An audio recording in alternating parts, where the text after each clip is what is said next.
I'm not that man anymore.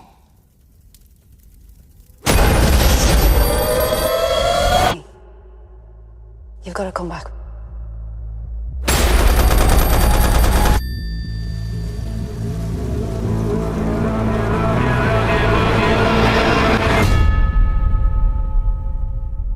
तो आज बात करेंगे Peaky blinders the immortal man film की। क्या ये वाकई ही वो ग्रैंड फिनाले है जिसका हम 4 साल से इंतज़ार कर रहे थे? या फिर ये सिर्फ़ एक सस्ता तरीका है एक डेड फ्रेंचाइज़ से पैसा निकालने का? मैं ब्रेक डाउन करूँगा क्योंकि ये फ़िल्म मेरे लिए और शायद आपके लिए भी एक बहुत बड़ा मिसफ़ायर है। इस वीडियो का एजेंडा सिंपल है, स्टोरी, कैरेक्टर्स और वो कूल फैक्टर जो अब शायद क्रिंज लगने लगा है, सब पे बात होगी। पहली बात तो ये कि अगर आप पीकी ब्लाइंडर्स सीरीज़ के फैन हो ना, तो ये फ़िल्म देखने के बाद आपका दिल टूटने वाला है। Sorry to say that. See couple of days ago Netflix पे ये फ़िल्म रिलीज़ हुई। मैं जानता हूँ कि रिलीज़ होने से पहले फ़िल्म का हाइप आसमान पे था, हर जगह इसकी प्रमोशन हो रही थी। इवन अगर आप रिव्यूज़ उठा के देखो तो मेजॉरिटी ऑफ रिव्यूअर्स उसकी तारीफ़ें कर रहे हैं। आईएमडीबी और रॉटेन टोमेटोज़ की रेटिंग भी काफ़ी हाई है। तो ज़ाहिर-सी बात है कि मैं इस फ्रेंचाइज़ का बहुत बड़ा फ़ैन हूँ और इस हाइप को देखते हुए मैंने सोचा कि भाई बिना किसी वक़्त ज़ाय किए फ़ौरन फ़िल्म देखो, क्योंकि टॉमी शेल्बी को मिस करना बनता ही नहीं था। मैंने अभी द इम्मॉर्टल मैन खत्म की है। सच कहूँ, मैं सीरियस मोड में आ चुका हूँ। मुझे समझ ही नहीं आ रहा कि स्टीवन नाइट जैसा बंदा ये कैसे कर सकता है? चलें सेटअप से शुरू करते हैं। टॉमी बर्मिंघम वापस आता है क्योंकि उसका बेटा एक जर्मन नाज़ी प्लॉट में फँस गया है। बहन का मर्डर हो गया है तो बदला तो बनता है। वर्ल्ड वॉर 2 चल रही है।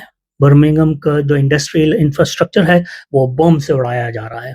सुनने में स्टेक्स बड़े लगते हैं। फैमिली, कंट्री, पॉलिटिक्स, वॉर सब कुछ ऑन द लाइन है। लेकिन स्क्रीन पे ये सब इतना थका हुआ लगता है कि आपको परवाह ही नहीं होती कि आगे क्या होने वाला है। फ़िल्म की लेंथ 110 मिनट की है और पहले 50 मिनट तक कुछ नहीं होता कि आप कह सको कि यार बहुत एंगेजिंग फ़िल्म है। मैं मज़ाक नहीं कर रहा। मैं स्क्रीन देख रहा था और सोच रहा था कि शायद गलती से मैंने कोई गलत फ़िल्म या पैरोडी फ़िल्म लगा ली है। इतना स्लो, इतना बेमकसद बिल्डअप कि आपका दिमाग सुन्न हो जाए। फ़िल्म का प्लॉट और कॉन्सेप्ट बुरा नहीं था। World war 2, German Nazi angle और पॉलिटिकल टेंशन बहुत पोटेंशियल था इसमें, लेकिन एग्ज़ीक्यूशन इतनी वीक है कि फ़िल्म कभी रश्ड लगती है और कभी इतनी स्लो कि आपको नींद आने लगे। ना कोई इमोशनल डेप्थ है और ना ही कोई ढंग का बिल्डअप। ऑडियंस को टाइम ही नहीं दिया गया इस फ़िल्म में कनेक्ट होने के लिए। और वो कूल फैक्टर जो पीकी ब्लाइंडर्स की जान था, वो यहाँ इतना आर्टिफ़िशियल और फ़ेक लगा कि मुझे कुछ सीन्स बाकायदा क्रिंज महसूस होने लगे।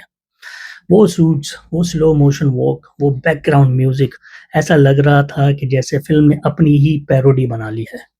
जैसे किसी ने टिकटॉक फ़िल्टर्स लगा के पीकी ब्लाइंडर्स बनाने की कोशिश की है। फैन मेड फ़िल्म लग रही है मुझे ये। और डायलॉग्स की तो बात ही ना करें। टफ साउंडिंग लाइन्स मारी जा रही थी, हार्ड बनने की कोशिश भी की जा रही थी, लेकिन अंदर से सब कुछ खाली दिख रहा था।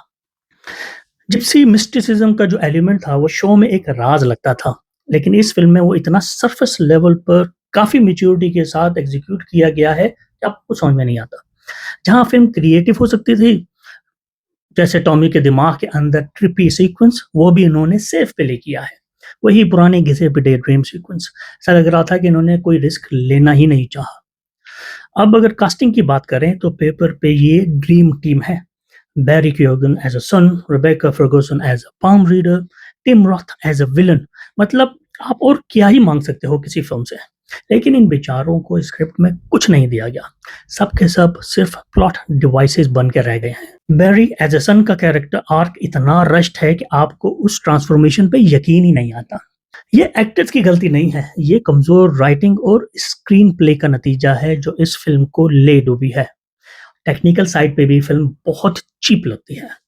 ओरिजिनल शो टीवी पर भी होकर सिनेमैटिक लगता था। उसके विजुअल्स, उसके सेट्स, कॉस्ट्यूम सब में एक रिचनेस थी। ये फ़िल्म देखकर लग रहा है जैसे बजट कम पड़ गया था। सीजीआई, वीएफएक्सेस आर वीक और एक्शन सीक्वेंस तो मज़ाक है। एक शूट आउट सीन है किलियन और टिम रॉथ के दरमियान इन द मिडवे। ऑनेस्टली इतना ऑफ था कि मुझे किलियन मर्फी की एक्टिंग पर डाउट होने लगा। और जब आप स्टेज पे पहुँच जाएँ कि आप किलियन मर्फी की एक्टिंग पे, परफ़ॉर्मेंस पे शक करें, तो भाई का मतलब है मामला बहुत संगीन है। अब देखो, मैं समझता हूँ कि कुछ लोग कहेंगे कि फवाद भाई कम से कम टॉमी शेल्बी को दोबारा स्क्रीन पर तो देखा, उसका करिश्मा और उसकी वॉक। ठीक है, I get it. Cillian Murphy का करिश्मा अभी भी ज़िंदा है और फ़िल्म के आखिरी 5 मिनट थोड़े इमोशनल हैं। लेकिन ईमानदारी से बताऊँ, क्या वो इमोशन फ़िल्म की वजह से आ रहा है? नहीं। वो इसलिए आता है क्योंकि हमारा शो के साथ 10-12 साल का पुराना रिश्ता है। हम कैरेक्टर्स को पहले से पहचानते हैं, लेकिन इस फ़िल्म ने वो इमोशन अर्न ही नहीं किया। मेरे लिए रेटिंग के हिसाब से ये फ़िल्म 2 आउट ऑफ 5 है। अगर ये फ़िल्म ना बनती तो शायद टॉमी शेल्बी का कैरेक्टर हमेशा दिमाग में ज़िंदा रहता, लेजेंड बन जाता। अब अब सिर्फ़ एक होलो एहसास रह गया है। बाज़ दफ़ा दी एंड का मतलब वाक़ई ही दी एंड होना चाहिए। लेकिन मैं जानना चाहता हूँ, आप क्या सोचते हो?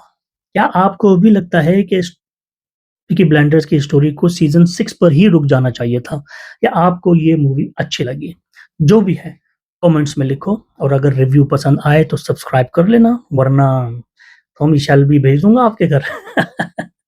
मिलते हैं अगली वीडियो में। अपना बहुत ख्याल रखिएगा, स्टे सेफ, खुश रहें। अस्सलाम वालेकुम एंड गुड बाय।